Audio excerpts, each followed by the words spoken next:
Parfois, les mésanges les plus calmes cachent les cœurs les plus brisés. Et parfois, il faut un étranger pour révéler les vérités qu'une famille a trop peur d'affronter. L'histoire de ce soir commence dans un manoir rempli de silence. Une mère à court de temps et 3 petites filles qui n'ont pas parlé depuis la nuit où leur monde s'est effondré.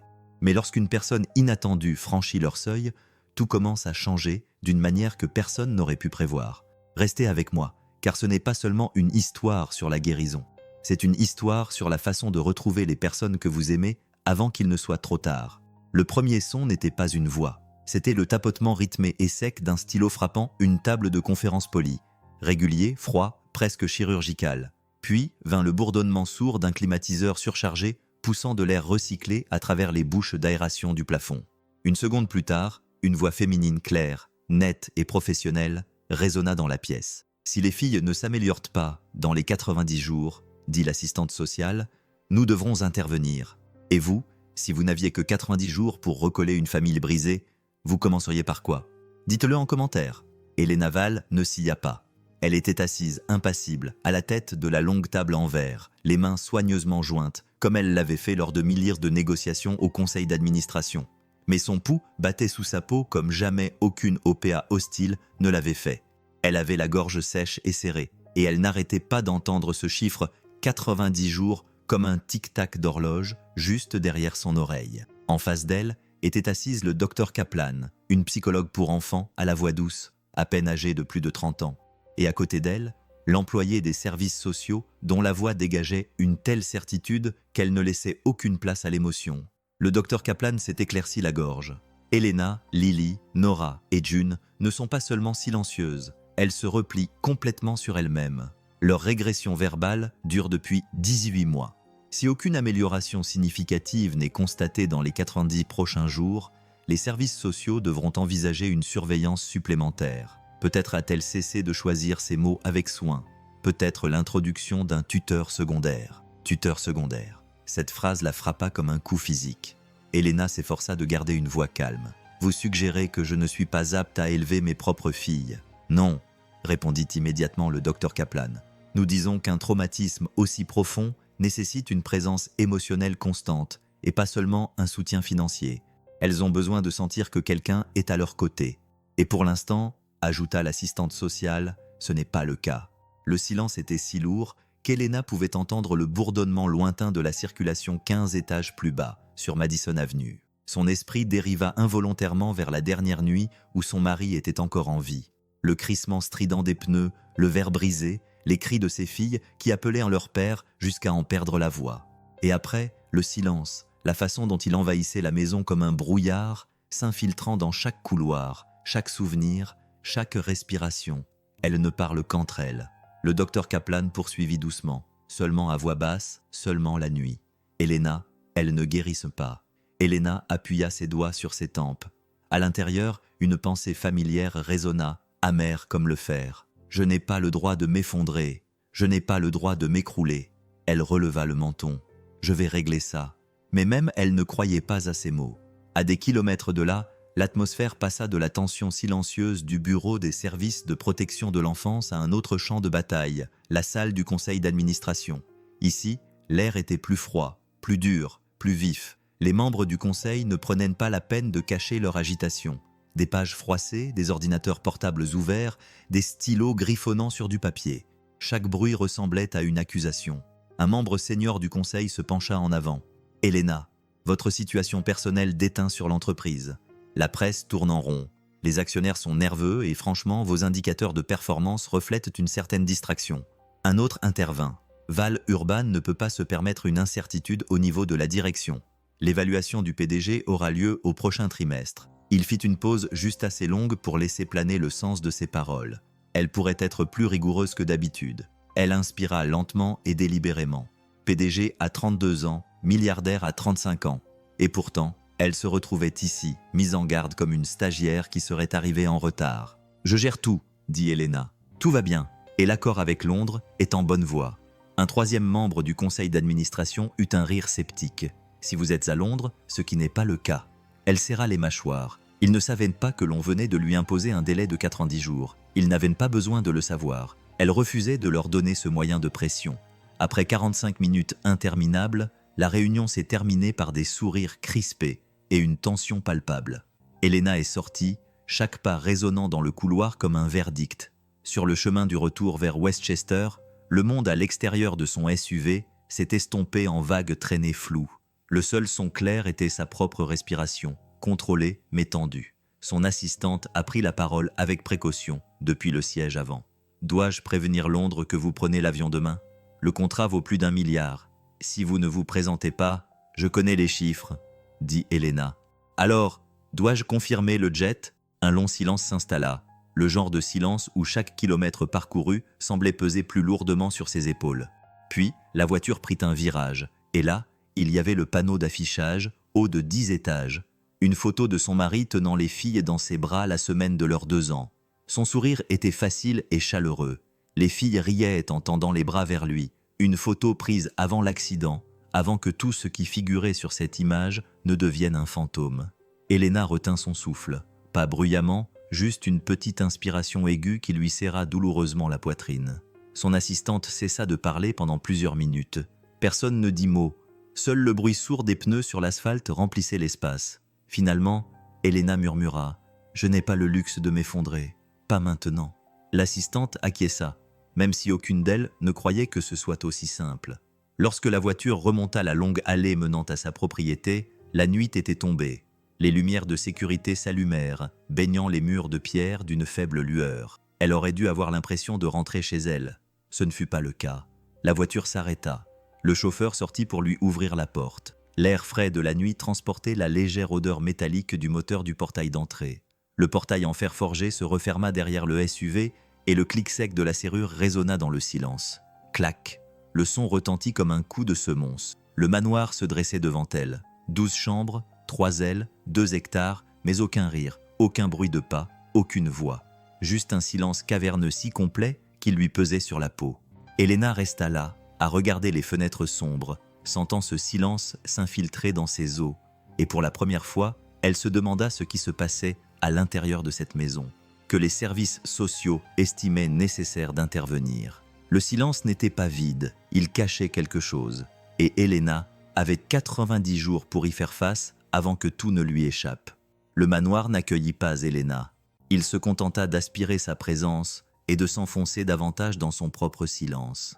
Lorsqu'elle entra, la première chose qu'elle remarqua ne fut pas l'air froid, ni le léger parfum de citron laissé par le personnel de ménage. Ce fut l'absence, celle qui ne se contentait pas de planer dans la maison.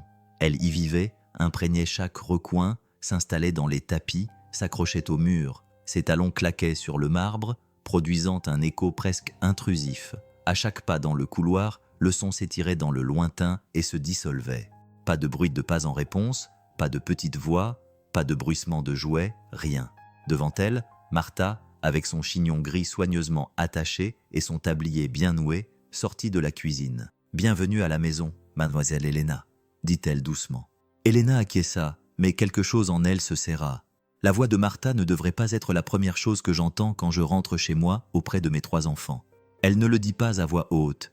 Elle ne pouvait pas. En s'enfonçant dans la maison, chaque nouveau bruit ou absence de bruit rendait la vérité plus évidente. Dans la salle à manger, 12 chaises étaient disposées autour de couverts intacts, et seul le léger tintement du verre lorsque Martha posait quelque chose venait troubler le silence. Dans la piscine intérieure, les filtres à eau ronronnaient sans interruption, sans éclaboussure ni rire. Et dans la salle de cinéma, un léger bourdonnement lointain provenait d'un économiseur d'écran en pause. C'était une maison construite pour la joie, mais habitée par ses fantômes. Martha conduisit Elena vers la cuisine, et tandis qu'elle marchait, leurs pas se chevauchaient et se séparaient dans le long couloir en pierre, chacun résonnant contre les murs. « Où sont les filles ?» demanda Elena. « Oh, où ?»« Dans leur chambre, » répondit Martha. « Elles ont eu une longue journée, elles sont fatiguées. » La pause avant ce dernier mot était brève, mais lourde de sens. Elena l'entendit et l'ignora. Dans la cuisine, la vaisselle était soigneusement empilée, le comptoir en acier inoxydable était impeccable, mais le silence était si pesant qu'il en était presque douloureux. Martha hésita, s'essuyant les mains sur son tablier. « Mademoiselle Elena, puis-je vous dire quelque chose ?» Elena ne leva pas les yeux de son téléphone. « Bien sûr, c'est juste. » Martha reprit son souffle. « Cette maison est trop grande pour elle. Pour nous tous, en fait. Elles ont besoin de présence. Quelqu'un qui ne ferait pas que passer. » Elena répondit avec la rapidité de quelqu'un qui détourne une vérité qu'elle n'était pas prête à accepter. « Engagez qui vous voulez, qui vous semble compétent. » Le soupir de Martha était si doux qu'il était à peine audible, mais il suffisait. À l'étage, au bout du long couloir et derrière une porte entr'ouverte, 3 petites filles étaient blotties les unes contre les autres sur un tapis moelleux, les genoux se touchant, les doigts entrelacés comme des lignes de survie. Lily, Nora, June, 4 ans, des triplés au tempérament différent, mais partageant une même blessure. Elles ne se définissaient pas par leur apparence, mais par les petits bruits qui les trahissaient, le froissement discret de leur pyjama lorsqu'elles se rapprochaient, le faible murmure d'une berceuse qu'elles se chuchotaient entre elles, leurs petites respirations tremblantes lorsque des pas s'approchaient de leur porte. Avant l'accident, elles remplissaient la maison de rire qui rebondissait sur les murs. June était l'étincelle audacieuse, la comique, celle qui riait le plus fort et la première. Maintenant, même la voix de June s'était réduite à un murmure qu'elle n'utilisait qu'après minuit, dans l'obscurité, lorsqu'elle pensait qu'aucun adulte ne pouvait l'entendre. Lorsque les filles entendirent les pas de leur mère dans le couloir, elles se raidirent. Nora agrippa la manche de Lily. June appuya son front contre les épaules de sa sœur, mais Elena n'ouvrit pas la porte. Elle passa devant elle, parlant à voix basse au téléphone à propos de Londres. La respiration des filles ne ralentit que lorsque ses pas s'éloignèrent. Plus tard, alors que la maison s'endormait pour la nuit, le silence devint plus assourdissant. Elena était assise dans son bureau, son ordinateur portable allumé devant elle, recevant des appels professionnels les uns après les autres. Toutes les quelques minutes, le bruit faible de pas légers, des pas d'enfants, flottait quelque part au-dessus d'elle. Mais à chaque fois, elle repoussait cette pensée. Le travail d'abord, le reste après. Ce mantra l'avait aidé à fonctionner pendant 18 mois, mais fonctionner n'était pas vivre. Et ses enfants sentaient la différence. Le lendemain matin arriva dans le même silence. Elena partit tôt pour une nouvelle série de réunions. Son départ marqué seulement par le bruit lointain de la porte du garage qui s'ouvrait. Plusieurs heures s'écoulèrent, puis la sonnette retentit vers midi. Le son brisa le silence comme un corps étranger jeté dans une eau calme. Ding-dong. Martha s'arrêta en plein milieu d'une découpe sur le comptoir de la cuisine. Elle n'attendait personne. Aucune livraison n'était prévue. Un petit frisson parcourut son anticipation ou son espoir. Elle ne savait pas trop. Elle s'essuya les mains et se dirigea vers l'entrée principale. Le vieux parquet craqua sous ses pas, un son aigu et familier. Elle ouvrit la lourde porte. Un homme se tenait là, vêtu d'une combinaison bleu marine, la casquette baissée sur les yeux. Un grand sac à outils était suspendu à son épaule. Il sentait légèrement l'huile de moteur et l'air frais du matin, une odeur presque choquante comparée au silence stérile qui régnait à l'intérieur du manoir. « Madame », dit-il d'une voix chaleureuse et posée. « Demande d'entretien », dit-il en levant le bon de travail. Évier de cuisine, 2 prises électriques à l'étage, une charnière de porte qui grince. Martha reconnut son écriture sur la demande. Elle l'avait envoyée la veille, sans vraiment s'attendre à ce que quelqu'un vienne aussi rapidement. « Entrez », dit-elle en s'écartant.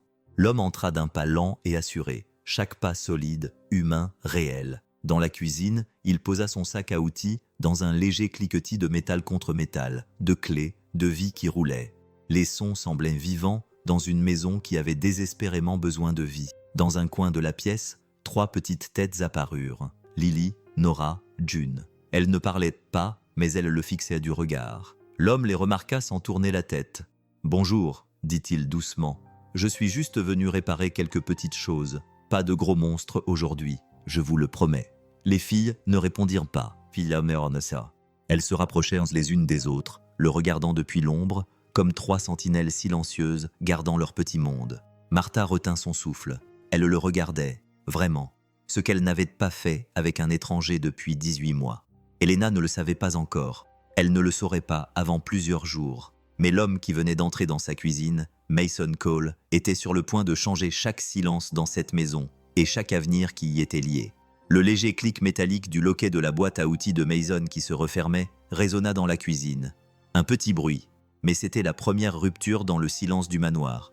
La maison l'observait, ou du moins c'est ce que pensait Mason Cole en s'avançant dans la vaste cuisine de Westchester, le sac à outils tintant doucement contre sa jambe. La pièce sentait légèrement le liquide vaisselle et le dîner de la veille restait intact. Derrière lui, le lourd réfrigérateur ronronnait.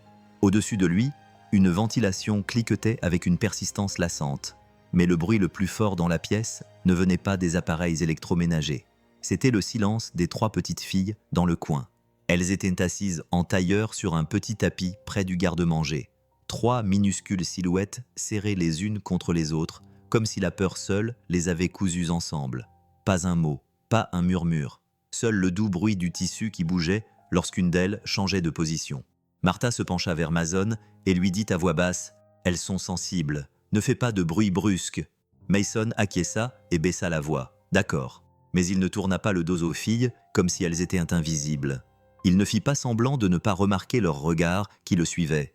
Au contraire, il leur sourit chaleureusement, comme un homme sourit à un animal effrayé pour lui faire comprendre qu'il est en sécurité. « Très bien », dit-il en s'accroupissant près de l'évier. Les tuyaux cliquetaient faiblement sous la porte du meuble. « Si je ne répare pas cette fuite, vous savez ce qui va se passer. » Il ne les regardait pas, mais il leur parlait comme s'ils étaient de vieux amis. « Demain matin, tout cet étage pourrait se transformer en patinoire. Et je déteste voir des enfants se blesser. Je veux dire, je déteste vraiment ça. » Un petit souffle s'échappa du tapis. Pas tout à fait un halètement. Plutôt le bruit qu'émet un enfant lorsqu'il entend quelque chose d'inattendu, mais qu'il ne veut pas que quelqu'un remarque. Mason continua. Il tapota légèrement l'un des tuyaux. 3 coups rythmés. « Vous entendez ça ?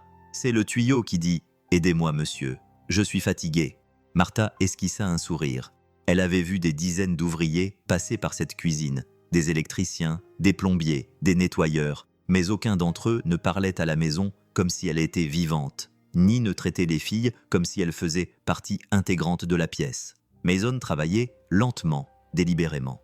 Chaque mouvement produisait le doux cliquetis d'une clé à molette frottant contre le métal, le grincement discret de la porte du placard, le petit soupir qu'il poussait lorsque le tuyau lui résistait. C'étaient les bruits de quelqu'un de présent, quelqu'un dont l'existence remplissait la pièce sans rien demander en retour. Et les filles le remarquèrent. Au cours des jours suivants, les demandes de réparation se succédèrent. Une lumière vacillante dans le couloir, une charnière de porte qui grinçait à chaque fois qu'on l'ouvrait, une rampe d'escalier desserrée. Chaque fois que Mason arrivait, la maison semblait respirer un peu différemment, comme un corps froid qui se réchauffait progressivement. Et chaque fois qu'il entrait dans une pièce, 3 paires de petits pieds le suivaient, toujours à quelques mètres derrière lui, toujours silencieux. Il s'efforçait de rester léger, comme si le silence ne le dérangeait pas du tout. « Bon, les filles !» dit-il un après-midi en inspectant la charnière de la porte du 2e étage. « Ce type-là, dit-il en tapotant la charnière, est dramatique. Il adore attirer l'attention. Il se croit probablement dans un film. » La charnière grinçait bruyamment. Mason murmura « Regarde, drama, la reine. » Un petit bruit se fit entendre derrière lui. Un souffle, puis le léger bruissement de 3 têtes se tournant les unes vers les autres. Il fit semblant de ne pas remarquer. Un matin, alors qu'il était agenouillé devant une prise défectueuse, Mason fit quelque chose qui changea tout. Il se mit à fredonner. Pas une mélodie complète, juste un fredonnement grave et enjoué qui montait et descendait comme un animal curieux reniflant l'air. Il tapota légèrement le couvercle de la prise en rythme, transformant la réparation électrique en un petit concert. « Allez, petit bonhomme !» murmura-t-il à la prise. « Aide-moi !» Puis le fredonnement se transforma en quelque chose de plus ridicule, quelque chose qui ressemblait vaguement à un monstre se raclant la gorge. « Guerre !» fit-il avant de s'interrompre. En fait, non, ça ressemblait plutôt à une grenouille malade. Derrière lui, un léger frémissement s'échappa de l'une des triplées, un petit rire étouffé, à peine audible. Si ce tout premier rire vous a touché, laissez un like, c'est le signal que vous voulez que je continue cette histoire jusqu'au bout. Il se figea, ne voulant pas l'effrayer, ne voulant pas se retourner trop vite et faire disparaître ce moment. Lorsqu'il jeta enfin un coup d'œil par-dessus son épaule, il vit June, la plus petite des 3, qui pressait ses 2 mains contre sa bouche comme pour retenir son rire avant qu'il ne s'échappe. Il écarquilla les yeux de manière théâtrale. « Est-ce que cette grenouille s'est moquée de moi ?» June se réfugia dans les bras de Nora. Lily serra plus fort la manche de sa sœur, et pour la première fois, les 3 paires d'yeux ne se contentaient pas de le regarder. Elles étaient captivées. Martha, debout dans le couloir, se couvrit la bouche d'une main tremblante. Elle n'avait pas entendu ce son, le rire de June, depuis 18 mois. Ses yeux se remplirent instantanément de larmes. Plus tard dans l'après-midi, Mason refit le bruit du monstre des tuyaux, prétendant que les tuyaux avaient peur des bulles de savon. Cette fois, June ne se retint pas. Un petit éclat de rire jaillit d'elle, lumineux mais fragile. C'était un son apaisant, le genre de son qui porte l'espoir dans son écho. Martha se glissa hors de la porte de la cuisine. Sa main tremblait lorsqu'elle sortit son téléphone. Elle passa son pouce sur le bouton d'enregistrement, le souffle coupé par l'hésitation. Dois-je envoyer cela à Elena? Dois-je lui briser le cœur en lui montrant ce qu'elle manque ou lui épargner la douleur de le savoir? Mais avant qu'elle n'appuie sur « Enregistrer », une notification s'afficha sur son écran. Urgent, un message d'Elena. Le pouce de Martha s'arrêta. Son cœur se serra. Elle baissa son téléphone et s'essuya les yeux. « Pas encore », murmura-t-elle. « Pas comme ça ». Dans la cuisine, les enfants riaient doucement. Le gloussement de June, puis le petit rire aigu de Nora, et enfin le petit cri étouffé de Lily. Pour la première fois en 18 mois, le manoir ne ressemblait plus à un mausolée. Il ressemblait à une maison qui se réveillait. Mais Elena n'en savait rien, et Martha ne savait pas ce qui la briserait le plus. Savoir que les filles se remettaient sans elle ou ne rien savoir du tout. Les rires s'estompèrent pour laisser place à de petits murmures timides. Mais la question se fit de plus en plus pressante. Elena apprendrait-elle la vérité avant qu'il ne soit trop tard? Au bout de 6 semaines, Mason Cole faisait désormais partie intégrante du rythme de la demeure, au même titre que la machine à café du matin ou le ronronnement du lave-vaisselle le soir. Il ne faisait pas officiellement partie du personnel, mais ses bottes avaient tracé des chemins silencieux dans les couloirs en pierre, et son sifflement doux s'était infiltré dans les coins de la maison qui n'avaient pas entendu de musique depuis 1 an et demi. Il arrivait presque tous les jours en milieu de matinée, sa boîte à outils et ses manches retroussées, sentant toujours légèrement le linge frais et la sciure de bois. Et les filles, Lily, Nora et June, le savaient toujours. Elles ne venaient pas en courant, elles ne couraient jamais. Mais dès que le loquet de la porte d'entrée cliquetait, 3 paires de pieds nus glissaient sur le sol à l'étage, puis s'arrêtaient juste hors de vue, les yeux aux aguets, les oreilles attentives. Elles avaient maintenant des noms pour lui, des noms privés qu'elles seules connaissaient. Monsieur Blue, le concierge en uniforme de la marine qui, d'une manière ou d'une autre, faisait que la grande maison froide ressemblait moins à un musée et plus à quelque chose de vivant. Mason ne poussait jamais, il ne harcelait jamais, il ne leur posait pas de questions et ne les amadouait pas avec des paroles joyeuses comme l'avaient fait d'autres adultes. Il était simplement là, à leur côté, confortable et fiable, comme un phare sur lequel le rivage pouvait compter. Un matin, il pliait des serviettes à côté de l'évier en fredonnant. Les filles le regardaient depuis le tapis. Puis, d'une voix aussi douce que son fredonnement, il dit « Vous savez, si vous pliez une serviette comme ça », il pressa 2 bords, l'un contre l'autre. Elle se transforme en bateau. Il posa l'œuvre achevée sur le sol. La serviette pliée en forme de bateau se balançait légèrement sur le carrelage. June cligna des yeux, puis s'approcha lentement. Il ne fit aucun commentaire, se contentant de plier une autre serviette, qu'il transforma en un petit voilier maladroit. Le robinet gouttait rythmiquement derrière eux, goutte après goutte comme un métronome, en accord avec l'ambiance du moment. Nora murmura quelque chose à Lily, trop doucement pour que Mason puisse l'entendre. Mais il sentit le changement, minuscule, fragile, profond, comme une petite porte qui s'ouvrait. Le lendemain, lorsqu'il répara le robinet, Lily se pencha vers lui et murmura un mot à peine audible. « Plus ». Il se figea, faisant semblant de réfléchir. Plus de quoi? Plus de bateau, plus d'histoire, plus de biscuits. Je vote pour les biscuits. Lily secoua la tête, mais un petit sourire se dessina sur ses lèvres. Un jour plus tard, Nora répéta, en montrant les bateaux en serviette. 2 jours plus tard, June murmura « monstre », en référence au monstre de tuyaux que Mason avait inventé. Sa voix tremblait comme une flamme dans le vent. Chaque petit mot était un trésor qu'il gardait précieusement. Parfois, pendant la pause de l'après-midi, Mason appelait son fils Jaime sur FaceTime. L'appareil émettait un léger bip lorsque l'appel était connecté et les filles se rapprochaient toujours, la curiosité l'emportant sur la peur. Jaime avait 9 ans, il était vif d'esprit, drôle et connecté à un nébuliseur portable la plupart du temps. Mais il avait le don de faire rire les gens. « Mesdames », dit un jour Jaime de sa plus belle voix de super-héros, « je suis Captain Oxygen, protecteur des poumons fragiles partout dans le monde. » June gloussa. Lily se cacha derrière Nora, mais jeta un œil entre ses doigts. Et Mason, regardant son fils à l'écran, s'adoucit d'une manière que peu de gens avaient jamais vue. Mais derrière cette voix enjouée se cachait une vérité silencieuse. La seule raison pour laquelle Mason faisait des doubles gardes comme concierge était pour payer les médicaments pour le cœur de Jaime. La vie lui avait tout enlevé sauf son rôle de père, et il s'y accrochait de toutes ses forces. Martha comprenait. Elle l'observait parfois depuis le seuil de la porte, et elle savait reconnaître une âme blessée quand elle en voyait une. Mason ne guérissait pas en réparant des tuyaux et des charnières. Il guérissait en donnant, en étant présent avec une douce constance, quelque chose dont la famille Val avait désespérément besoin. Un après-midi pluvieux, alors que le ciel murmurait contre les vitres, les filles semblaient agitées, faisant les 100 pas, s'agitant, se serrant les unes contre les autres. La pluie leur rappelait toujours la nuit de l'accident. Martha essaya de les apaiser avec du lait chaud. Cela ne suffit pas. Mason s'agenouilla près de l'évier, essuyant les traces d'eau. Il sentait la tension dans la pièce, épaisse comme la brume. « Hé !» dit-il doucement. « Vous connaissez une chanson sur le soleil ?»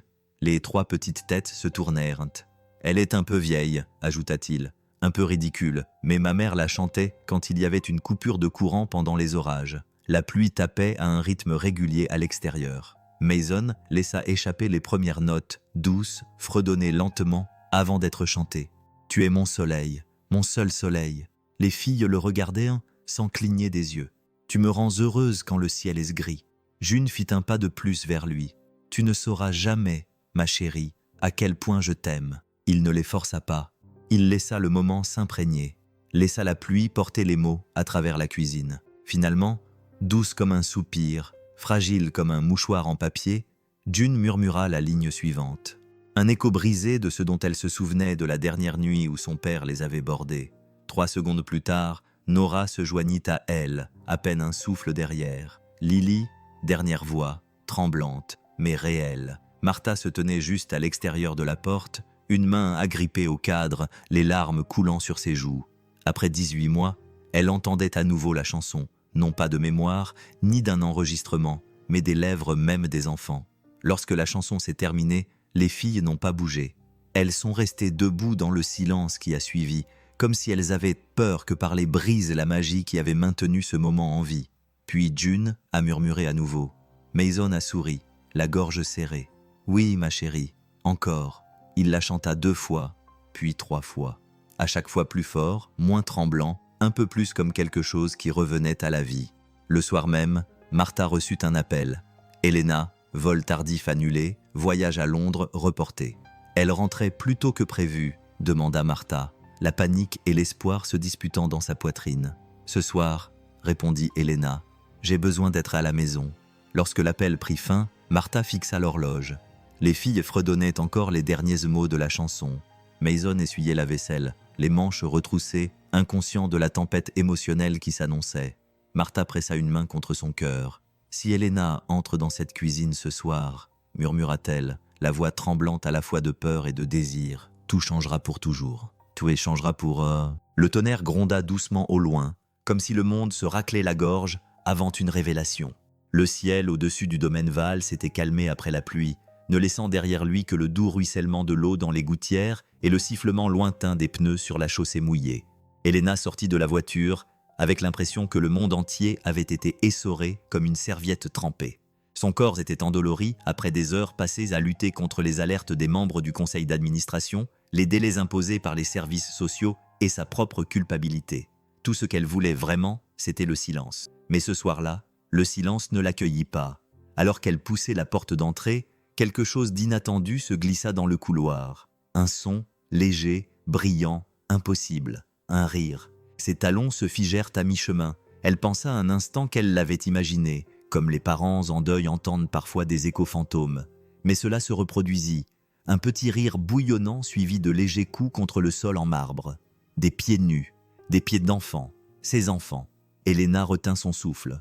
Pour la première fois en 18 mois, son cœur se mit à battre si fort qu'elle en eut mal. Elle suivit les sons dans le couloir comme une femme qui avance dans un rêve. Chaque pas était lent, prudent, comme si un faux mouvement pouvait briser l'instant. Plus elle s'approchait de la cuisine, plus les sons devenaient clairs.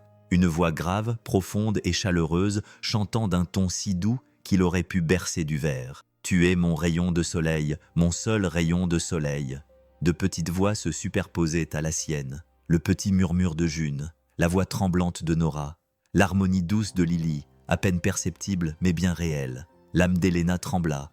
Elle chante, mes filles chantent. Elle arriva à la porte de la cuisine. Sa main se referma sur le cadre. Elle regarda à l'intérieur, et le monde s'ouvrit. Elles étaient là, Ces 3 petites filles alignées sur le large comptoir de la cuisine, les jambes, les boucles humides collées à leurs joues. Derrière elles se tenait Mason Cole, Monsieur Blue. June était assise sur ses épaules, les bras serrés autour de sa tête, tandis qu'il essuyait l'évier d'une main et tapait le rythme de la chanson sur une casserole de l'autre. Lily applaudissait. Nora riait si fort que son petit corps tremblait. C'était de la joie, un miracle, une résurrection. Et pendant 3 secondes seulement, 3, Elena ressentit quelque chose qu'elle pensait ne plus jamais ressentir. Du soulagement, un soulagement pur et immense. Ses genoux faillirent se dérober sous elle. Elles vont bien, elles guérissent, elles rient. Mais alors, un autre sentiment surgit sous le soulagement. Une peur aiguë, violente, terrifiante, une peur différente. Le genre de peur qui naît de la perte de contrôle. Son esprit s'emballa plus vite que son cœur ne pouvait suivre.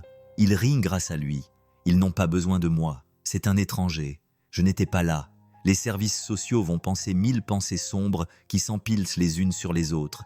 Et toutes ces pensées convergent vers une seule émotion explosive qu'elle ne peut ravaler. Mais qu'est-ce qui se passe ici? Les mots déchirèrent la pièce comme un coup de feu. Les enfants se figèrent. Mason se figea. Même l'air semblait tressaillir. Les mains de June glissèrent des épaules de Mason. Mason la stabilisa avec précaution, lui murmurant doucement « Tout va bien, ma chérie, je suis là ».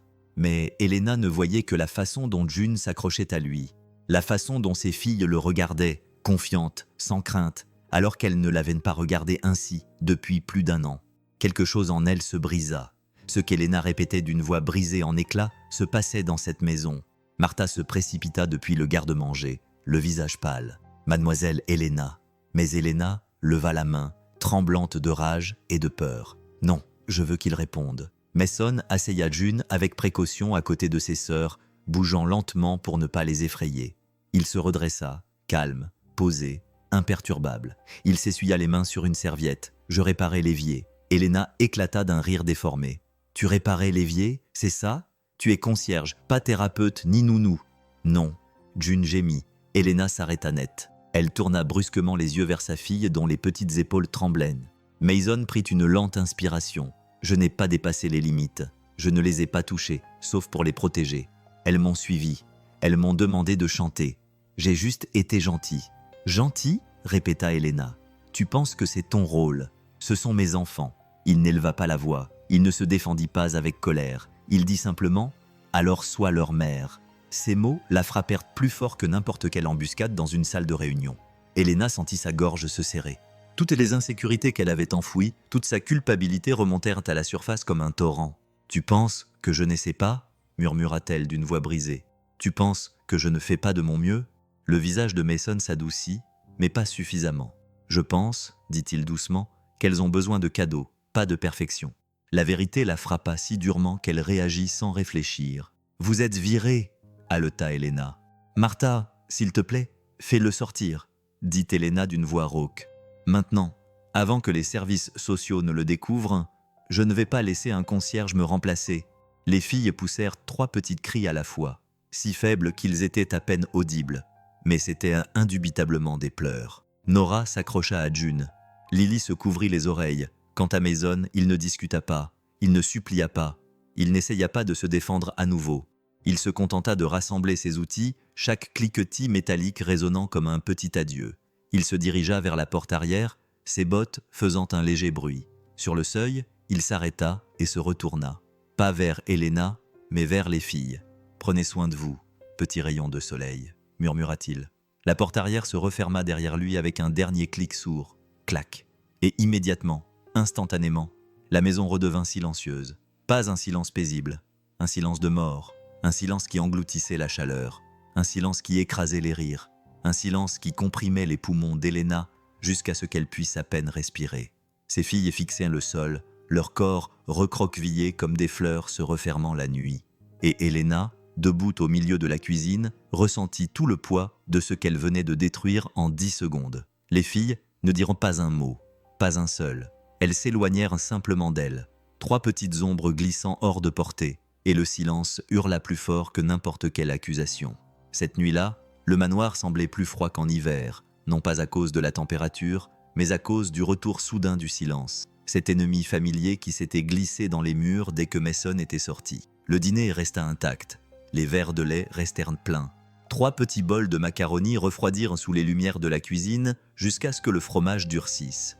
Les filles s'assirent à table, les chaises rapprochées, les épaules se touchant, sans parler, sans manger, sans lever les yeux. Elles jetaient des coups d'œil vers la porte arrière, comme si Mason pouvait revenir si elle le souhaitait suffisamment fort. Lorsque Martha essaya de mettre une douce musique de piano, Nora se leva et appuya sur le bouton d'alimentation jusqu'à ce que la maison redevienne silencieuse. June, qui avait ri cet après-midi-là, avait maintenant le visage enfoui dans le bras de Lily et ne disait plus rien. Elena observait depuis le seuil, les bras serrés autour d'elle-même. Quelque chose en elle se tordait d'une douleur trop vive pour être supportable. Mason les avait ramenés à la vie et je l'avais détruit. C'est moi qui ai fait ça. Moi. Mais la culpabilité ne suffisait pas à combler le fossé entre elle et ses filles. Elle ouvrit la bouche pour parler, mais les mots se formèrent et moururent avant d'atteindre sa langue. Elle se détourna à la place. Ses pas résonnèrent dans le couloir, net, isolé, solitaire. Dans son bureau, la lueur de son ordinateur portable projetait une lumière crue sur son visage. Un email du conseil d'administration était ouvert, exigeant une explication écrite pour l'annulation du voyage à Londres et l'absence à 3 appels d'investisseurs. Leur ton était poli en surface, mais Elena avait passé toute sa vie adulte à lire entre les lignes des entreprises.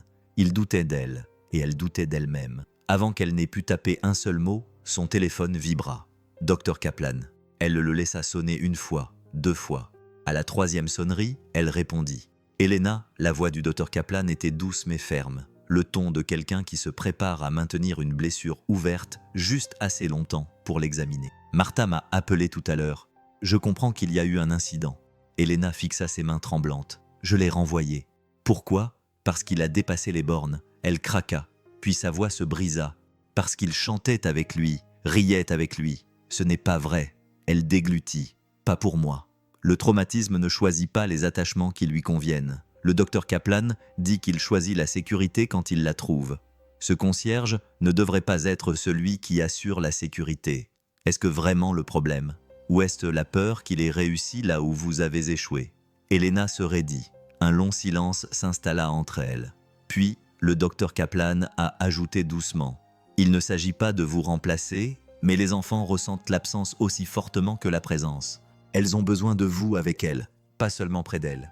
Elena a appuyé sa main sur son front. Je ne sais pas comment faire. Vous apprendrez, a simplement répondu le docteur Kaplan. De la même manière qu'ils ont réappris à faire confiance. Avant qu'Elena n'ait pu répondre, une autre notification a retenti. Rappel de la prochaine évaluation des services de protection de l'enfance. Il reste 80 jours. Elle eut un pincement au cœur. Elle mit fin à l'appel sans répondre. Quelques heures plus tard, après avoir arpenté le couloir jusqu'à ce que son corps soit épuisé, Elena se retrouva devant l'écran de surveillance de la cuisine. Elle fixa l'horodatage en noir et blanc sur la vue aérienne stérile de la même cuisine où elle avait crié plus tôt. Ses doigts hésitèrent, puis elle cliqua sur « Lecture ». La vidéo rembobina. 2 semaines plus tôt, Mason était arrivé avec son bourdonnement discret. Il parlait à l'évier comme s'il s'agissait d'un vieil ami. Les filles étaient assises dans un coin, immobiles. Elle activa le son. « Ne t'inquiète pas, petit monstre », dit Mason en tapotant le tuyau. « On va te réparer. » Un petit rire étouffé, le premier rire de June. Et Elena sentit quelque chose s'effondrer en elle. Elle fit avancer la vidéo. Mason essuyait les plans de travail en racontant une histoire sur une rivière à l'intérieur du robinet, tandis que les filles se penchaient, fascinées. « Avance. » J'aime, en vidéoconférence, faisait semblant d'être un super-héros tandis que les filles gloussaient derrière les chaises de la cuisine. « En avant. » Mason chantait dans la lumière de l'orage. « Tu es mon soleil. » Les petites voix des filles se joignirent à la sienne, puis Lily demanda « Si on chante, maman nous entendra ?» Mason réfléchit attentivement avant de répondre. « Votre maman vous aime, dit-il doucement. Elle vous entendra quand elle n'aura plus peur. » Elena se couvrit la bouche, son souffle se coupa. Elle se sentit lentement, douloureusement, s'effondrer. Elle murmura « J'ai renvoyé la seule personne qui les avait ramenés. » Sa voix se brisa parce qu'elle avait peur. La maison était plongée dans l'obscurité lorsqu'elle monta à l'étage. Seule la petite veilleuse dans le couloir brillait faiblement. Elle s'arrêta devant la chambre des filles. Sa main resta suspendue au-dessus de la porte. Elle voulait frapper. Elle voulait murmurer « Je suis désolée ». Elle voulait se glisser dans l'obscurité et les serrer dans ses bras jusqu'à ce que la peur s'estompe. mais son courage faiblit. Elle appuya plutôt son front contre le bois, respirant le léger parfum de lavande de leurs oreillers qui s'échappaient par la fente sous la porte. À l'intérieur, rien ne bougeait. Pas de chuchotement, pas de rire, pas de fredonnement, juste le silence, ce silence horrible et suffocant. Pendant ce temps, de l'autre côté de la cour, une silhouette solitaire descendait l'allée. Mason, sa boîte à outils, lui semblait plus lourde que d'habitude, pas physiquement, mais émotionnellement. La maison derrière lui se dressait comme un rappel de tous les combats qu'il n'avait pas pu gagner. Il n'avait pas protesté lorsqu'elle l'avait licencié. Il avait trop de dignité pour supplier et trop d'empathie pour se battre devant des enfants effrayés. Mais il repassait les paroles d'Elena en boucle dans sa tête tandis qu'il marchait. « Tu es un concierge, pas un remplaçant. » Cela le blessait, non pas pour lui-même, mais pour les enfants qu'il avait laissés derrière lui. Il arriva à son camion et s'arrêta, agrippant le volant. Jem devait être endormi à présent, le nébuliseur ronronnant doucement à côté de son lit. Mason avait cumulé 2 emplois pendant des années pour garder ce petit garçon en vie. Il avait appris à ravaler sa fierté, à accepter l'épuisement, à ignorer la douleur de l'humiliation. Mais ce soir, une douleur différente lui serrait la poitrine. Les filles lui manquaient déjà. Les petits rires qu'il avait réussi à leur arracher lui manquaient. La curiosité de June lui manquait, les regards méfiants de Nora, la façon douce dont Lily lui tapotait le bras quand elle voulait qu'il se rapproche, et il détestait qu'elle puisse penser qu'il était parti de son plein gré. De retour au manoir, Elena murmura à la porte « Je suis désolée ». Sa voix était à peine audible, une confession brisée trop fragile pour traverser le bois. Dans la chambre, ses filles dormaient, les genoux repliés, les mains enchevêtrées et le souffle irrégulier. Elles ne savaient pas qu'elle était là. Elles ne savaient pas qu'elle avait regardé les images pendant des heures. Elles ne savaient pas qu'elle avait enfin vu la vérité qu'elle fuyait. La prise de conscience s'installa dans la pièce comme une expiration lente et profonde. La maison du milliardaire regorgeait de tous les luxes que l'argent pouvait acheter. Mais cette nuit-là, elle n'abritait que le bruit de 3 cœurs brisés et d'une mère réalisant qu'elle les avait brisés. Le silence enveloppait le manoir comme un verdict. 3 petites filles qui venaient d'apprendre à rire s'étaient repliées dans l'obscurité. Et Elena se tenait seule dans le couloir, se demandant si elle pourrait un jour réparer ce que 10 secondes avaient détruit. Le matin n'arriva pas en douceur. Il s'est glissé dans la maison comme un courant d'air froid, balayant les murs et le parquet, ne réveillant personne complètement, mais suscitant seulement une certaine agitation. Elena a à peine dormi. Chaque fois qu'elle somnolait, elle entendait l'écho de la voix de Mason répondant à ses filles avec une gentillesse qu'elle-même ne leur avait pas témoignée. Elle entendait le rire bref, lumineux et fragile de June, brusquement interrompu par son propre cri de colère. À l'aube, ses yeux étaient lourds comme du sable, mais elle savait qu'elle ne pouvait pas éviter la prochaine étape nécessaire. Elle devait affronter la vérité et le docteur Kaplan l'attendait. La psychologue arriva tôt, entrant dans le salon avec ses chaussures souples et solides et son souffle chaud et calme. Le faible bruit de la fermeture éclair de son sac était le seul bruit qu'on entendait tandis qu'elle s'installait dans un fauteuil. Elena s'assit en face d'elle, toujours vêtue de la fatigue de la veille, comme d'un manteau qu'elle n'avait pas enlevé. Pendant un moment, aucune des deux ne parla. Finalement, le docteur Kaplan dit doucement « Pas de jugement aujourd'hui, seulement de l'honnêteté ». Elena fixait ses mains. « J'ai tout gâché. » « Vous avez réagi par peur, dit doucement la médecin, pas par malveillance. La peur n'est pas une excuse. » « Non, admit Kaplan, mais cela explique votre geste. Et expliquer est la première étape vers la réparation. » Elena détourna le regard, la poitrine serrée. Elles ont chanté pour lui, elles ont ri pour lui, elles lui ont fait confiance. « Et cela t'a terrifié, dit Kaplan, parce que le traumatisme t'a menti. Il t'a dit que s'il lui faisait une confiance, cela signifiait qu'il n'avait pas besoin de toi. » Elena ferma les yeux. Ces mots étaient trop justes. Kaplan se pencha en avant. « Laissez-moi être très clair. Personne ne peut remplacer une mère qui reste. Mais les enfants ne peuvent pas guérir dans l'isolement. Ils ont besoin d'un pont vers la sécurité. Mason était un pont, pas un remplacement. » Elena sentit son souffle trembler.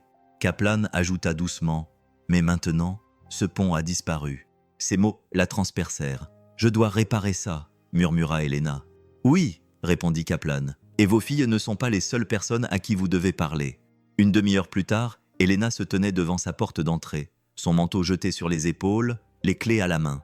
Son cœur battait à tout rompre, comme si elle s'apprêtait à affronter toute une salle de réunion. Mais cette fois, il n'y aurait pas de PowerPoint, Pas de discours préparé, pas d'armure corporative, juste la vérité. Et l'homme qu'elle avait repoussé, elle se rendit à l'adresse indiquée dans son dossier professionnel. Un modeste complexe d'appartements à Yonkers. Le parking sentait légèrement le bitume mouillé par la pluie et le toast du petit déjeuner de quelqu'un qui flottait par une fenêtre ouverte. Dans le couloir, on entendait le bourdonnement étroit de la vie quotidienne, le brouhaha de la télévision derrière une porte. Un bébé pleurait derrière une autre porte. Un chien aboyait quelque part dans le couloir. C'était tout le contraire de sa maison calme, la vraie vie des gens. Elle trouva l'appartement 2D et frappa à la porte. Elle entendit des pas derrière la porte, puis celle-ci s'ouvrit. Un garçon de 9 ans, aux yeux vifs, un nébuliseur à la main, la regarda. « J'aime ». Il n'avait pas l'air intimidé, il avait l'air indifférent. « C'est vous qui avez licencié mon père ». Ces mots se la frappèrent comme une gifle. Elena ouvrit la bouche, mais Jaime poussa la porte plus loin et cria par-dessus son épaule. « Papa, la directrice est là !» Mason apparut, essuyant la graisse de ses doigts sur un chiffon. Il portait un t-shirt usé, dont la poche était tachée par son travail matinal de réparation de vélo pour les voisins. « Que voulez-vous, Elena ?» demanda-t-il, non pas froidement, mais avec réserve. Elle se redressa, même si elle ne se sentait pas du tout grande. « Je suis venu pour discuter », soupira-t-il en s'écartant. « Entrez !» L'appartement était petit mais chaleureux, avec le doux ronronnement du ventilateur oscillant, une légère odeur de café et une pile de bandes dessinées sur le canapé. Tout semblait habité, aimé. Jaime se glissa dans sa chambre, fermant la porte, mais la laissant entr'ouverte, l'observant, l'évaluant. Elena joignit les mains. « Je veux m'excuser. Tu m'as déjà renvoyé, dit Mason. Pourquoi t'excuser ?» Elle respira profondément pour faire passer la douleur. « Pour ce dont je t'ai accusé, pour ce que j'ai insinué, pour la façon dont je t'ai parlé devant les filles. » Mason s'appuya contre le comptoir, croisant les bras. Le faible bruit du ventilateur tournant à gauche et à droite emplissait la pièce. « Tu n'étais pas seulement en colère contre moi, dit-il. Tu étais en colère contre toi-même. » Elena eut la gorge serrée. Elle acquiesça. « Et tu pensais que je prenais ta place ?» Elle ferma les yeux. La vérité faisait plus mal lorsqu'elle était dite à voix haute. « Oui. » Mason s'adoucit, mais seulement légèrement. « Je n'ai jamais essayé de te remplacer, mais quelqu'un devait être là. Quelqu'un devait leur parler, rire avec elle, être présent. » Elle se noie dans le silence, Elena. Elles avaient besoin d'une voix vers laquelle se tourner. Ces mots n'étaient pas cruels. Ils étaient honnêtes. La façon dont un père parle quand il est trop fatigué pour enrober la vérité de douceur. Jaime jeta un coup d'œil depuis l'embrasure de la porte à ce moment-là. Le nébuliseur sifflait doucement. Cette vision la frappa avec une force inattendue, lui rappelant que Mason n'était pas seulement un concierge ou un homme à tout faire. C'était un père célibataire qui portait sur ses épaules un monde trop lourd pour une seule personne. Elena déglutit. « Laissez-moi vous aider, je vous en prie. Je peux vous offrir un salaire triplé, une couverture santé complète, des spécialistes pour Jaime, tout ce dont vous avez besoin. » Mason serra les mâchoires. « Je ne veux pas de charité. »« Ce n'est pas de la charité, » insista-t-elle. « J'ai l'impression que c'est de la culpabilité enveloppée dans de l'argent, » dit-il simplement. Ces mots la frappèrent de plein fouet. Il poursuivit doucement. « Je ne vendrai pas la dignité de mon fils pour que vous vous sentiez mieux. » Elle resta là, sans voix. « Et les filles, » ajouta-t-il, « elles méritent mieux qu'une mère qui n'apparaît que lorsque la crise frappe. » Elena tressaillit. Elle se sentait exposée, mise à nu, mais elle avait besoin d'entendre cela. Mason s'avança, sans méchanceté, mais avec fermeté. « Tu n'as pas besoin de moi pour les sauver. Elles ont besoin de toi pleinement, constamment. Pas quand ça t'arrange, pas seulement quand ton agenda le permet, pas entre 2 crises et 2 conférences téléphoniques. » Son souffle se fit saccader. Il termina doucement. « Sois leur mère, pas leur PDG. » Ces mots la transpercèrent. Elle acquiesça lentement, les larmes aux yeux. « J'essaie, je sais, » dit-il. « Mais essayer ne suffit pas si tu continues à fuir. » Elle prit une inspiration tremblante. « Reviendras-tu ne serait-ce qu'une fois pour leur parler ?»« Non, » répondit Mason doucement, mais sans céder. Quelque chose en elle se brisa, mais il ajouta. « Si tu me montres que tu es prête à rester, vraiment rester, alors peut-être que nous pourrons reparler. » Elena cligna des yeux. Une lueur d'espoir vacilla faiblement. Elle se retourna pour partir, mais un faible bruit provenant du couloir, 3 petites voix chuchotant dans sa mémoire, la stoppa net. « Monsieur Blue est parti à cause de maman. » Cette phrase tournait en boucle dans son esprit. Sa poitrine se serra douloureusement. Elle quitta l'appartement en se sentant plus petite, dépouillée de sa fierté, et plus déterminée qu'elle ne l'avait été depuis des années. Cette nuit-là, devant la chambre de sa fille, Elena entendit un murmure à peine audible. « Ne parle pas. » Maman va faire partir les gens. Ces mots la transperçaient, et elle savait que si elle ne faisait rien, elle les perdrait pour toujours. Le murmure de sa fille resta gravé dans l'esprit d'Elena longtemps après qu'elles se furent endormies, l'esprit troublé. Cette phrase tournait en boucle dans son esprit. Ces mots ne la blessèrent pas seulement, ils la vidèrent de sa substance, comme si ses enfants avaient gravé dans ses côtes une vérité qu'elle ne pouvait plus ignorer. Au matin, elle était une femme en train de s'effondrer. Non pas parce qu'elle manquait de force, elle avait bâti un empire sur sa détermination et sa logique, mais parce que la force ne signifiait rien lorsque 3 petites filles croyaient que leur propre mère était le monstre de la maison. Elle ne se maquilla pas, ne se coiffa pas, ne consulta pas ses emails, bien que son assistante lui ait envoyé 12 messages marqués comme urgents. Elle descendit les escaliers comme quelqu'un qui avance dans un brouillard épais de honte. La maison semblait plus lourde aujourd'hui. Chaque bruit amplifiait le tic-tac de l'horloge dans le couloir, le bourdonnement lointain du réfrigérateur, le murmure de sa propre respiration. Dans la cuisine, Martha attendait. La vieille femme ne cuisinait pas et ne rangeait pas. Elle se tenait parfaitement immobile, un carton usé dans les mains. « Bonjour », dit-elle doucement. Elena déglutit. « Bonjour ». Martha ne bougea pas. « Pas encore. Il y a quelque chose que vous devez voir. » Le ton de sa voix fit serrer le cœur d'Elena. « Qu'est-ce que c'est ?» Martha s'approcha et posa délicatement la boîte sur la table. Le léger bruit du carton frottant contre le bois fit frissonner Elena. « C'est à elle », dit Martha. « Les filles, elles gardent ça depuis des mois. » Elena fixa la boîte, puis elle l'ouvrit lentement. La première chose qu'elle vit, ce furent des couleurs, des dessins au crayon sur du papier imprimé froissé, des formes enfantines et des bonhommes bâclés, 3 petites filles avec des nattes identiques, toujours collées les unes aux autres. Mais sur chaque dessin, il y avait un autre personnage, grand, en uniforme bleu, casquette bleu marine, Monsieur Blue. Sur certaines images, les filles lui tenaient la main. Sur d'autres, il était agenouillé à leur hauteur, dessiné avec un sourire doux. Une page ne comportait que 4 mots griffonnés en grosses lettres tremblantes. Monsieur Blue revient. Une autre, nous t'aimons. Elena porta une main à sa bouche. Martha continua doucement. Elle dessinait cela chaque jour après son départ. Elle les cachait pour que tu ne les jettes pas. Une vague de douleur la submergea. Elle murmura, elle pensait que je le leur avais enlevé. Le regard de Martha s'adoucit. Pas accusateur, juste fatigué.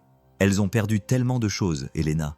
D'abord leur père, puis leur sentiment de sécurité, et maintenant la première personne qui les avait fait rire à nouveau. Elena ferma les yeux, la douleur dans sa poitrine se propageant comme du givre. Pourquoi ne m'as-tu pas dit cela plus tôt ? La femme plus âgée n'hésita pas, parce que tu n'étais pas là pour l'entendre.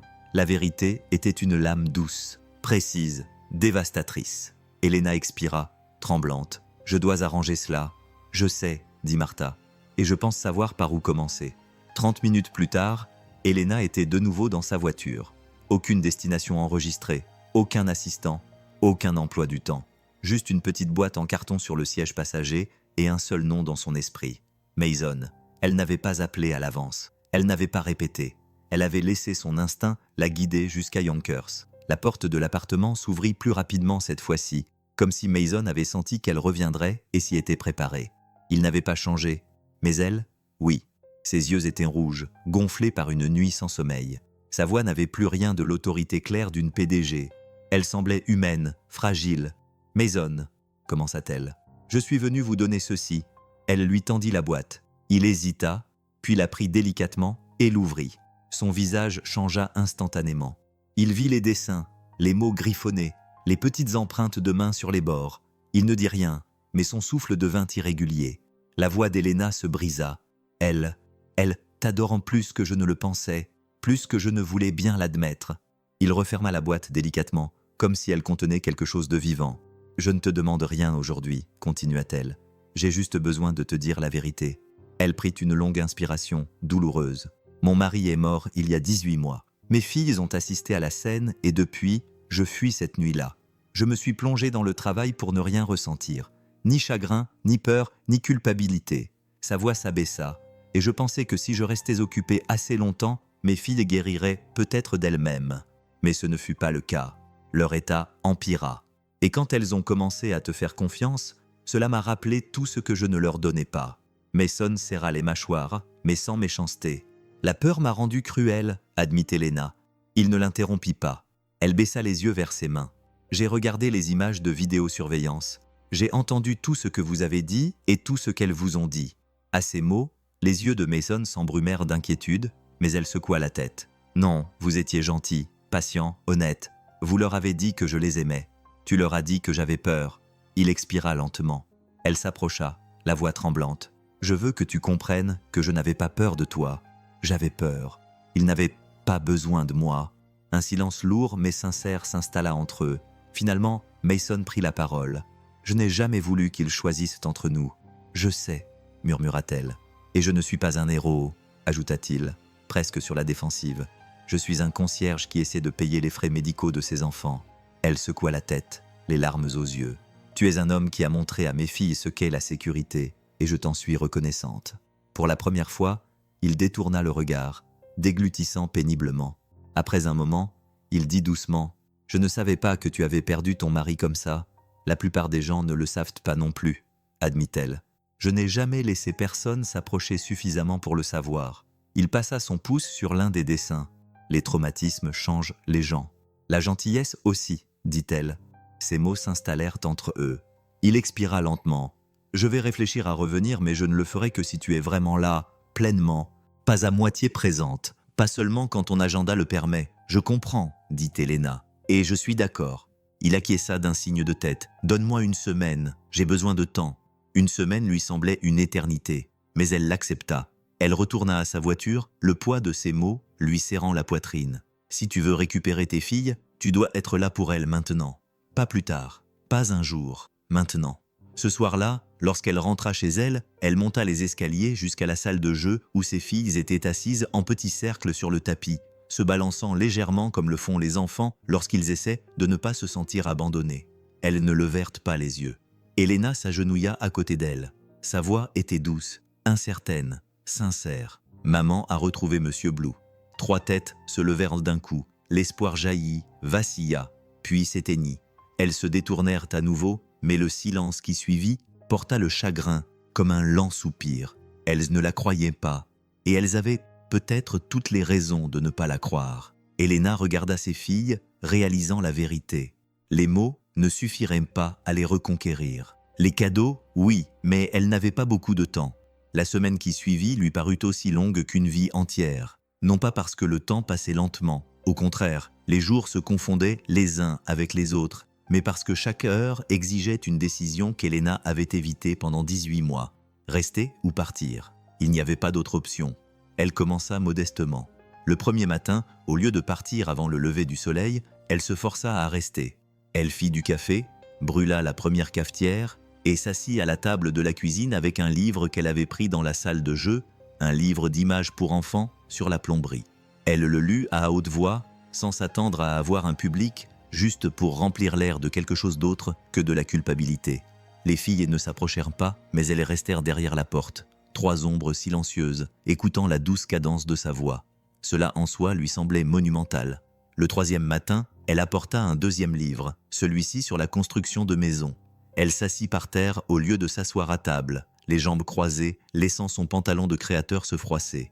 Elle se sentait ridicule, mais elle se sentait aussi présente, et c'était ce qui comptait.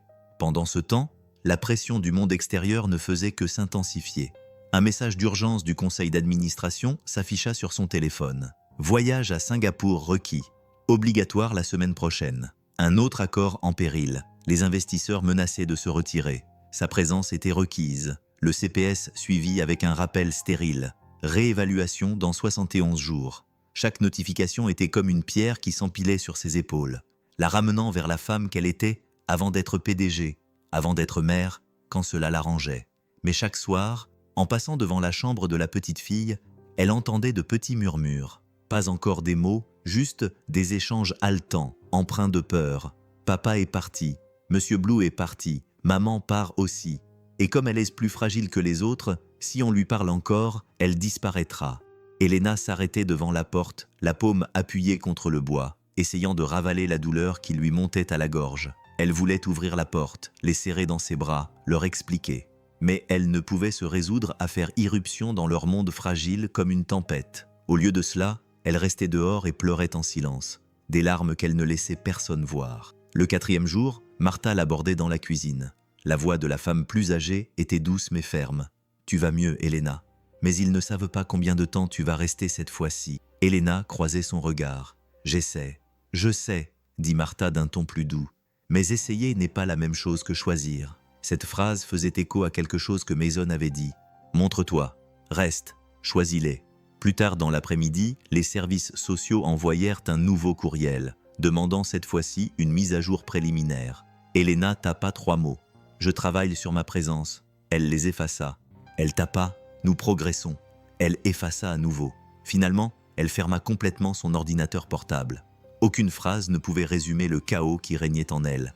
Elle prit son manteau et ses clés. Elle avait besoin d'air. Elle se retrouva dans le parc près du domaine, arpentant en rond le sentier comme quelqu'un qui se débat contre des murs invisibles. Les rires des enfants résonnaient au loin, libres, joyeux, insouciants. Chaque rire lui rappelait ce dont elle avait privé ses propres filles. Lorsqu'elle rentra chez elle, le soleil s'était couché, laissant place à une légère fraîcheur dans l'air. Elle entra et s'arrêta. Les filles étaient dans la salle de jeu. Elles ne chuchotaient pas, ne se cachaient pas. Elles étaient simplement assises. 3 petits corps disposés en triangle serré, les genoux se touchant, la tête baissée. Son cœur se serra. Elle ressemblait à des survivantes d'une situation qu'elle ne pouvait pas réparer. Ni avec de l'argent, ni avec un statut social, ni avec des excuses, seulement avec sa présence, sa constance, son sacrifice. Ce soir-là, après avoir fait les 100 pas dans le couloir pour la 10e fois, Elena prit sa décision.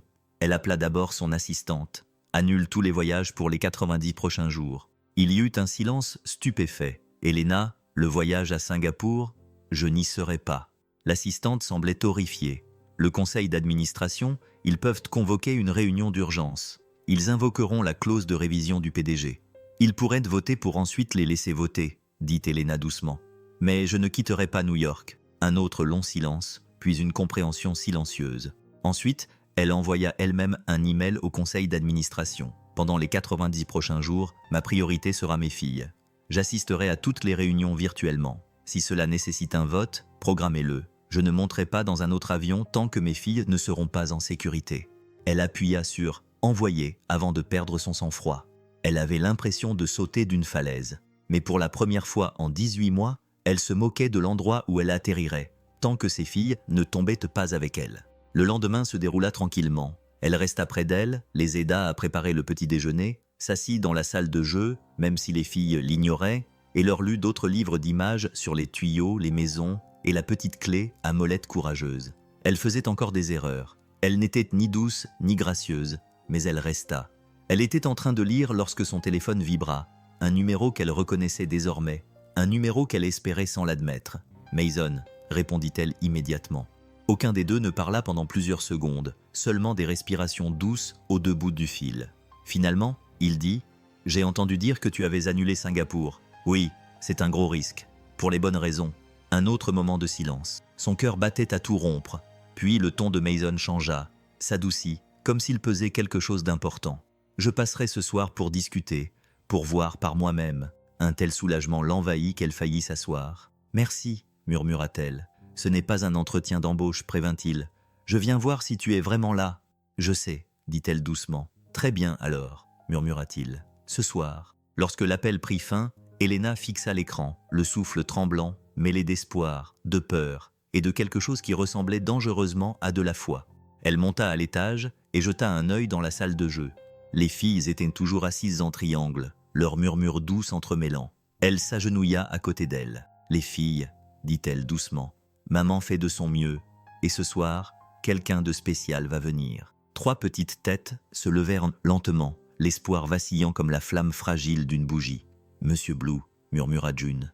Elena déglutit péniblement. « Oui, » dit-elle, « s'il est prêt. » Le moment suspendu dans l'attente. Ce soir, le pont entre le passé et la guérison serait mis à l'épreuve et l'avenir de la famille Val ferait son premier pas tremblant vers la lumière. Car lorsque la sonnette retentirait ce soir, tout, chaque lien, chaque crainte, chaque fragile espoir serait mesuré en un seul instant. Le soir s'installa sur le domaine Val comme un bourdonnement retenu, haletant, plein d'attente, avec une sorte d'électricité silencieuse que personne n'osait perturber. Les lampes brillaient doucement dans le couloir. L'air semblait plus épais que d'habitude, comme si la maison elle-même comprenait qu'un événement important était sur le point de se produire. Dans le salon, Martha guida les filles vers le canapé. « Asseyez-vous bien, mes chéries, murmura-t-elle en leur caressant les cheveux. Nous attendons quelqu'un de spécial. Les filles ne dirent rien, mais leurs petites mains étaient crispées, les jointures blanchies, le souffle court. L'espoir était une chose dangereuse. Elle l'avait appris trop jeune. Elena se tenait près du mur, serrant si fort qu'elle en ressentait la douleur dans ses poignets. Elle ne voulait pas s'approcher trop près et impressionner les filles. Elle ne voulait pas non plus reculer trop loin et paraître absente. Elle resta donc là, dans cet espace étroit et tremblant entre la peur et le désir. Puis, à 18h14, on frappa à la porte. 3 coups légers. Les filles se redressèrent brusquement. Elena retint son souffle. Martha lui fit un petit signe de tête, presque une bénédiction, puis se dirigea vers la porte. Les gonds grincèrent. L'air frais de la nuit s'engouffra dans la pièce. Et il était là. Mason, dans son uniforme bleu marine, ses bottes, ses manches repassées, le regard déterminé mais plus doux que dans ses souvenirs. Il était lui-même. Il représentait le foyer. Les filles n'hésitèrent pas. Pas cette fois. Elles se précipitèrent toutes les 3 en même temps. « Blue, Blue, tu es revenu. » Leur voix résonnait, pleine et sans retenue.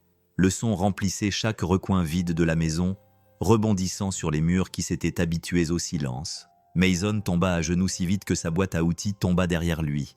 Il tendit les bras et les filles se jetèrent contre sa poitrine avec une force qui faillit le faire tomber en arrière. Il les enlaça, un bras autour de Lily et Nora, l'autre autour de June, qu'il souleva pour la mettre sur ses genoux. Elles haletaient, mi-rire, mi-sanglot. « Je suis là », leur murmura Mason dans les cheveux. « Je suis juste derrière elle. » Elena porta une main à sa bouche tandis que des larmes coulèrent sur ses joues, des larmes silencieuses, reconnaissantes, douloureuses. Elle n'intervint pas, elle ne les interrompit pas. Elle laissa simplement le moment l'envahir comme la lumière du soleil après des mois de froid. Lorsque les filles relâchèrent enfin leur étreinte, Mason se leva lentement, les yeux levés vers elle. Elena, son souffle tremblait. « Bonjour ». Il scruta son visage, sans la juger, sans l'accuser, juste en la regardant, en observant, en évaluant. Puis il dit « Cette fois, nous allons le faire ensemble. Pas de barrière, pas d'exclusion. Ni moi, ni toi. » Elle acquiesça, la gorge serrée. « C'est ce que je veux. » Et elle le pensait de tout son cœur. Ce qui suivit n'était pas un miracle. Ce n'était ni dramatique, ni magique, ni cinématographique. C'était mieux que ça. C'était du travail. Un travail de guérison.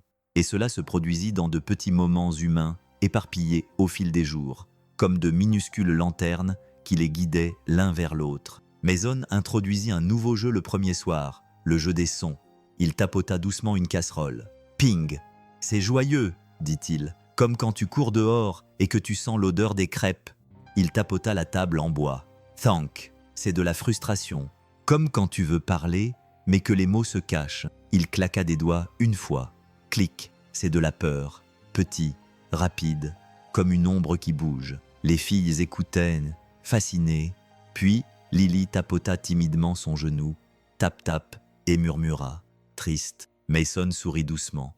Oui, ça ressemble à de la tristesse. Pour la première fois, Elena regardait sa fille nommer ses émotions au lieu de s'y noyer. C'était un miracle déguisé en jeu d'enfant. Le lendemain matin, Elena a essayé quelque chose de nouveau, quelque chose qu'elle avait évité pendant trop longtemps. Elle s'est assise par terre dans la salle de jeu, pas à table, pas sur le canapé à côté, mais par terre, les jambes croisées, les cheveux attachés sans serrer, habillée non pas pour une salle de réunion, mais pour ses enfants. Elle laissa les filles étaler de la peinture sur ses manches. Elle les laissa construire une tour en Lego sur ses genoux. Elle laissa June tirer ses cheveux pour placer une couronne en plastique sur sa tête. Et quand Nora murmura « Maman, reste », Elena ne se figea pas. Elle sourit. « Je suis là ». 3 petits visages s'illuminèrent d'un émerveillement prudent. Jem vint nous rendre visite ce week-end-là. Il entra dans la maison avec son nébuliseur portable dans un sac à dos et un sourire inébranlable. Les filles se sont précipitées vers lui comme s'il était une célébrité. « Es-tu le capitaine Oxygène ?» a demandé June. Jem a bombé le torse. « Absolument. » Elles ont éclaté de rire.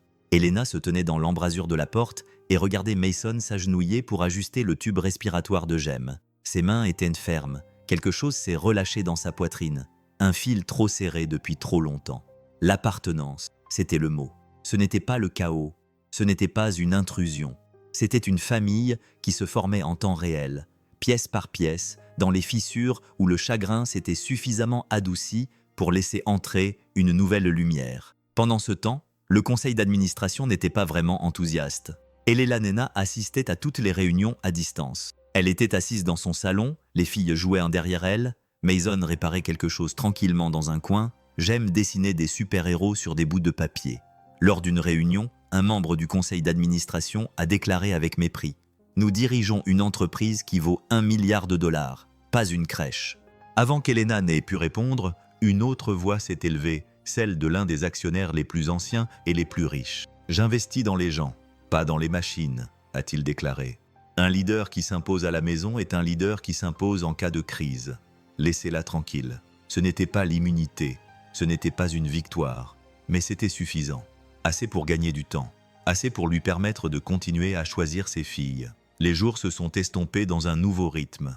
Lily a appris à dire « j'ai faim » assez fort pour que tout le monde l'entende dans la pièce. Nora a recommencé à fredonner pendant le petit déjeuner. June a inventé une danse du monstre à pipe qui a fait rire Mason si fort qu'il a dû s'appuyer sur le comptoir. Chaque son était une victoire. Chaque murmure, chaque rire, chaque pas signifiait que la maison se réveillait.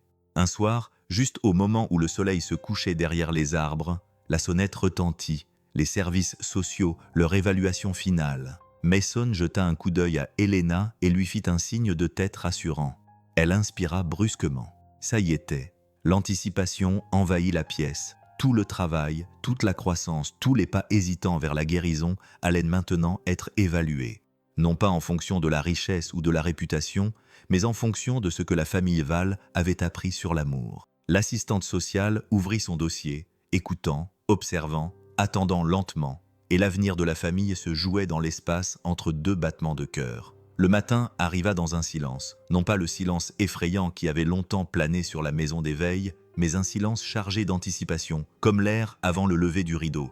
En bas, Martha préparait lentement le café, ses gestes doux, presque cérémonieux. Les filles mangèrent leurs céréales sans parler, mais elles étaient alertes, à l'écoute, dans l'attente. Aujourd'hui était le jour où les services sociaux revenaient. Aujourd'hui était le jour où tout serait évalué.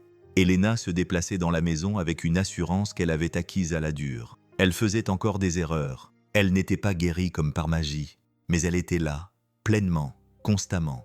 Et pour la première fois depuis longtemps, elle n'avait pas l'impression de jouer le rôle de mère. Elle le vivait. À l'étage, elle tressa soigneusement les cheveux de Lily, fredonnant si doucement qu'elle n'était pas sûre que les filles puissent l'entendre. Nora observait depuis son lit, les genoux repliés contre sa poitrine. June était assise en tailleur sur le tapis, traçant de petits cercles sur le sol avec le bout de son doigt.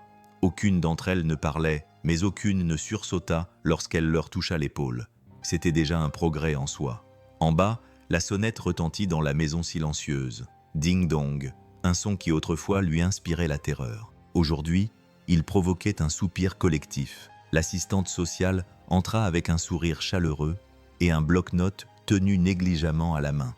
Elle avait visité des dizaines de maisons comme celle-ci, au sol brillant et à la décoration parfaite, mais elle avait rarement ressenti une telle tension émotionnelle sous la surface. « Bonjour, Mademoiselle Val », dit-elle en guise de salutation. « Bonjour », répondit Elena d'une voix calme. Le docteur Kaplan arriva quelques instants plus tard, hochant la tête de manière rassurante. Mason fut le dernier à entrer, calme, posé, pénétrant dans la cuisine comme s'il ne l'avait jamais quittée. Les filles le virent les premières. Elles retinrent leur souffle dans 3 petits halètements. « Monsieur Blue » murmura June. Puis elles coururent, sans timidité ni hésitation. Elles coururent à toute vitesse droit dans ses bras. Il s'agenouilla rapidement, attrapant les 3 filles, dont les rires éclataient comme de petits feux d'artifice contre sa chemise. Le son remplissait la cuisine, vif et réel, comme si la maison elle-même expirait après avoir retenu son souffle trop longtemps. Elena resta en retrait, sans se sentir exclue, se contentant d'observer. Des larmes se formèrent derrière ses yeux, non pas vives cette fois, mais douces, chaudes, reconnaissantes. L'assistante sociale s'éclaircit la gorge en souriant doucement. « Eh bien, c'est un bon début. » L'évaluation commença à la table de la cuisine. Le docteur Kaplan s'assit à côté de l'assistante sociale, prenant des notes au fur et à mesure. Mason resta à proximité, mais sans s'imposer, appuyée contre le comptoir avec son calme habituel, présent mais discret. Les filles s'assirent ensemble, les genoux se touchant. L'assistante sociale s'accroupit à leur hauteur. « Puis-je vous poser quelques questions ?» Les filles acquiescèrent prudemment. « Que faites-vous quand vous avez peur ?» Lily tendit la première sa petite main et serra les doigts d'Elena. Nora suivit, touchant la manche de Mason. June regarda entre eux, puis saisit leurs deux mains à la fois. « Nous allons vers notre équipe. » La pièce est devenue silencieuse, douce, calme, tendre, immobile. Elena sentait son souffle trembler dans sa poitrine. Mason cligna rapidement des yeux, regardant vers le plafond pendant 1 seconde, pour se stabiliser. Le docteur Kaplan ferma lentement son carnet, comme si elle scellait quelque chose de sacré à l'intérieur. L'assistante sociale sourit, non pas un sourire poli, mais un sourire sincère. « Merci ma chérie, c'est parfait. » Vinrent ensuite des questions sur la nourriture à l'école, le sommeil, la communication. Les filles répondirent calmement mais fermement. Toutes leurs réponses n'étaient pas des phrases complètes. Certaines n'étaient que des gestes, mais elles ne se cachaient pas. Elles étaient là avec Elena, avec Mason, avec leur foyer. Lorsque l'interrogatoire prit fin, l'assistante se leva et parla calmement, de manière professionnelle, mais son ton était chaleureux. Au vu de tout ce que nous avons vu aujourd'hui et des rapports du docteur Kaplan, je suis heureuse d'annoncer que nous classons l'affaire. Et l'Elena sentit son souffle se transformer en une expiration tremblante. Ses genoux fléchirent et Martha la soutint par l'épaule. L'assistante sociale conclut doucement. Cette famille n'est pas parfaite, mais cela n'a jamais été une exigence. Ce qui compte, c'est qu'elle se répare. Et c'est le cas. Elle rassembla ses affaires, serra la main d'Elena et quitta la pièce discrètement, comme quelqu'un qui quitte une pièce qui vient d'être recousue. Ce soir-là, après que les filles se soient endormies dans un enchevêtrement de membres entrelacés, Elena se rendit dans la cuisine où Mason était assis seul, les coudes sur la table, la tête légèrement inclinée, comme s'il absorbait la journée. Elle s'assit en face de lui. « Pas d'esquive, pas d'armure. Merci, » murmura-t-elle. Il leva les yeux. « Pourquoi ? Pour ne pas avoir abandonné les filles, » dit-elle. « Pour ne pas m'avoir abandonné. » Mason poussa un petit soupir, presque un rire. « Je ne suis pas revenu pour te tester, Elena. Je suis revenu pour voir si tu étais restée pour elle. »« Je suis restée, » dit-elle. « J'essaie chaque jour. »« Je sais, » répondit-il, doux, posé. « Tu apprends à te montrer. C'est ce qui compte. » Elle déglutit. « Quand je t'ai vu chanter avec eux pour la première fois, j'ai cru que tu me les enlevais. » Il secoua la tête. « Je les aidais à retrouver le chemin vers toi. » Ses yeux brillèrent. Cette fois, elle laissa couler ses larmes. Il ne lui fit pas de grand discours. Il ne se précipita pas pour la réconforter. Il se contenta de soutenir son regard jusqu'à ce que le silence entre eux s'adoucisse en quelque chose de chaleureux. Pas de romance, pas encore. De la reconnaissance, du respect, une compréhension mutuelle acquise à travers l'épreuve du feu. « Tu es une bonne mère, Elena, » dit-il doucement. « Non, » murmura-t-elle, « mais je suis en train de le devenir. » Il acquiesça. C'est suffisant. 6 mois plus tard, la lumière estivale dansait à travers le jardin de voile, emplissant l'air de parfums chauds. L'odeur de l'herbe fraîchement coupée, la fumée d'un barbecue lointain provenant du jardin d'un voisin. L'eau du sprinkler embrumait l'air, capturant la lumière comme de minuscules diamants. Les rires des enfants couvraient tout le reste. Lily poursuivait un chiot Golden Retriever à travers la pelouse. Nora aidait Jamie à arroser une rangée de grands tournesols éclatants. June tournait en rond, chantant faux mais joyeusement. Elena s'agenouilla à côté d'une parcelle de terre, plantant d'autres graines de tournesol. Mason s'accroupit à côté d'elle, lui tendant le paquet, leurs épaules se frôlant légèrement à chaque mouvement. « Pourquoi des tournesols ?» demanda maman June en courant vers eux, les genoux sales et la voix joyeuse. Elena plaça une graine dans sa paume. « Ton papa les adorait. Il disait qu'il trouvait toujours la lumière. » June sourit comme nous avant. Elena pouvait répondre. Mason ajouta doucement derrière elle. « Exactement comme nous. » Il se tourne simplement vers ceux qui restent. Une brise souffla dans le jardin, faisant bruisser les hautes fleurs. Puis, l'espace d'un instant, un petit papillon jaune descendit en volant et se posa sur le pétale d'un tournesol. Les enfants retinrent leur souffle. « Papa nous regarde » murmura Lily. Elena enlaça les 3 filles et les serra contre elle tandis que Mason posait sa main chaleureuse sur son dos. Jem s'appuya contre son père, observant le papillon avec un émerveillement silencieux. Et dans ce jardin, la vérité devint enfin claire, comme le dernier battement de cœur d'un long voyage. Elena croyait autrefois que sa plus grande richesse était faite d'acier et de verre. Mais elle apprit que ses véritables richesses étaient bien plus simples. Les petites mains qui cherchaient en la sienne, les rires qui éclataient après un long silence, et l'amour qui restait longtemps après que la musique se soit arrêtée.